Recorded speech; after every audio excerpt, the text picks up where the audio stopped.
Hey everyone, it's Nolan. Today we're going to be doing a G85 Q&A. I sent an email out asking you guys what questions you had about the G85 or anything kind of related, and you guys came back with a ton of good questions, so I'm looking forward to answering some of them now. And I'm sure you can hear it, but that's the highway like right over there, so sorry. Nicholas Manlavi asks, have you found any workarounds for externally powering the camera? I haven't found a dummy battery that the camera will accept. Maybe it's a firmware issue, but I'm not sure. Nicholas, I don't really use dummy batteries in the G85. What I do use and what I do recommend is getting a battery grip for it so that you can access, or so you can expand from one battery to two batteries. I've used these at events. It's really good because when the internal battery runs out, it'll go right to the battery grip, or rather vice versa. If the battery grip, which it defaults to, runs out, it'll go into internal. But I would highly recommend, instead of doing a dummy battery, go ahead and do something like a battery grip or something similar. All right, Billy Williams asks, hey Nolan, thanks for reaching out. I have two G85s as my second cameras and a G85 as my main shooter.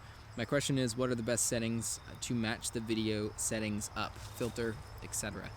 What I would recommend you do is, if you haven't already watched my G85 settings video, go ahead and do that first. Get your G85 all set up, and then you can pretty much mirror the settings on the S5, although it'll probably be easier to match settings on the S5 if you use the natural profile, but I use Vlog on the S5, and I absolutely love it. So assuming all of your settings are correct between the S5 and the G85, in post, what I do with the G85's color is I lower the saturation a little bit and then I cool down the image. So what the saturation does is it takes away both, saturation, some of the color, but it also takes away some of the contrast as well, which to me is a big difference between the S5 and the G85. The G85 straight out of camera is pretty contrasty, and the S5's Vlog, after you do a conversion LUT, it has a really nice, soft, not super contrasty roll-off. So lowering the saturation, cooling the image down a little bit, also, from what I understand, removes saturation, I think, if I'm correct.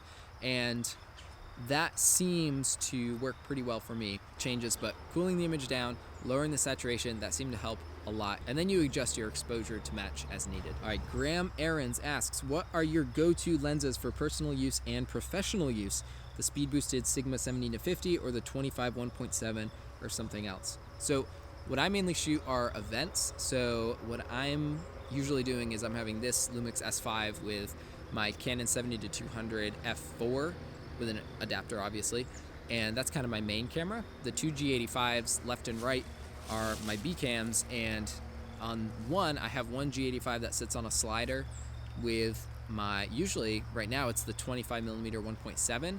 So 50 millimeters is kind of that, in between focal length that works pretty well. That's more to get some of the crowd, some reactions, that kind of thing. So some ambient people shots, I guess. One thing that I'm switching to right now is the Tokina 11-16. I picked one of those up about a month ago. And what I'm gonna do for events is I'm gonna put the Tokina, probably with the speed booster, and I'm gonna put that sort of the front left, stage left of the crowd, facing the crowd, and then I'll get some really nice ultra wide, slider back and forth shots of the crowd's reaction, and it'll just give the space a really nice full feel to it. So Canon 70-200 f4, which I can still use on the G85 as an A cam if the S5 somehow fails, which I don't anticipate happening. But B cam G85, Tokina 11-16, and then C-Cam G85, I'll probably go to the 25 1.7 just as a backup to the backup to the backup. So for personal use, I mostly just use the Lumix S5 with the 20-60. That's really good for around the house stuff, family shots, and just kind of general bringing around places. So I love the 20-60. It's such a fantastic lens. Rudolph, and I really apologize, this is going to be a butcher, Dubrovsky. Thanks for continuing with this. Any tips and tricks, again, with the autofocus besides staying at 1080p? Also on settings, any vlogging settings that work? And he's still not willing to leave the Church of the G85. Good for you. He still loves his to death.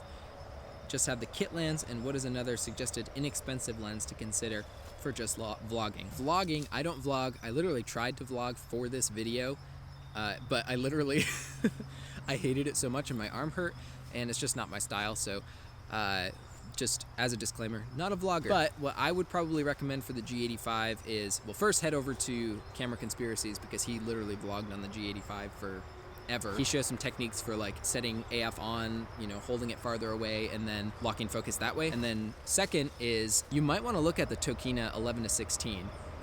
You're only going to be able to manual focus, but if you can hold it out, you know, set your manual focus, and if you can generally keep that focal plane, then probably be pretty set at that point. But it sounds like you're looking for a lens with autofocus. Then honestly, sticking with the kit lens at 12mm, doing 1080p, but don't shoot in 30 or 24p. Shoot at 1080p, 60 frames per second, and then maybe crank up the shutter speed to, I don't know, not too high, but something like 240 or 320, something like that. Because what that does is it's taking in more frames and you have a higher shutter speed, so the contrast-based autofocus that's in the G85 is able to pick up more detail to autofocus with. So I've seen some other videos from other people that got a lot better results in autofocus shooting at 1080p 60, and then if you crank up that shutter speed, then you're gonna get much better results than if you were shooting at 4K 24p at 1/50th of a shutter. So I hope that made sense, but 1080p, 60 frames per second, and then crank up your shutter speed. So hope that helps. Victor Armando Aguayo Perez asks, what's the best lens that is wide but I can have a good zoom? If it's not a Lumix G lens, can you recommend an adapter? The Sigma 70-50 with the Viltrox EF M2 Mark II, that'd be a great setup. You'd get sort of like a 24 to 70-ish focal range. So if you need the 24 to 70 range on the G85, you can either do that. Honestly, what I would recommend is picking up the 12 to 35, I think it's the 12 to 35 f2.8, get version 1, and then you'll be able to zoom from, you know, wide 24mm up to 70mm, and 2.8 is decently fast enough. It's a native lens, I think it's weather sealed, and on eBay, version 1 used, I think it's around like 400 bucks, which would probably be around the same as getting the 17 to 50 with the Viltrox adapter. So yeah, I would probably push you more toward the 12 to 35.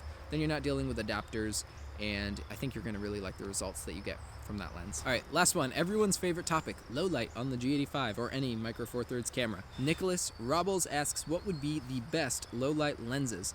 Some tips or settings for low light also. I'm planning a video showing you guys how to use the G85 in low light. I'm gonna give actual samples that I've shot and sort of set up some scenes for you guys to kind of get inspiration from. So definitely be on the lookout for that G85 low light video. For lenses, you want to find something that the aperture is maybe 2.8 or less.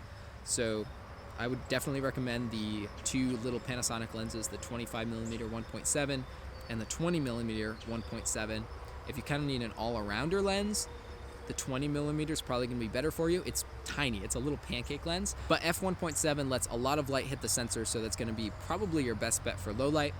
When it comes to settings, again, go over to my G85 cinematic settings video, and then under the C1 settings, the 4K settings, those settings will get you pretty set up for low light. The only thing you'll have to adjust at that point is your ISO, but again, we're gonna get into this more in depth in an upcoming video. Anyways, thank you guys so much for sending in your questions. I really like doing these kind of videos, and as always, thank you so much for watching.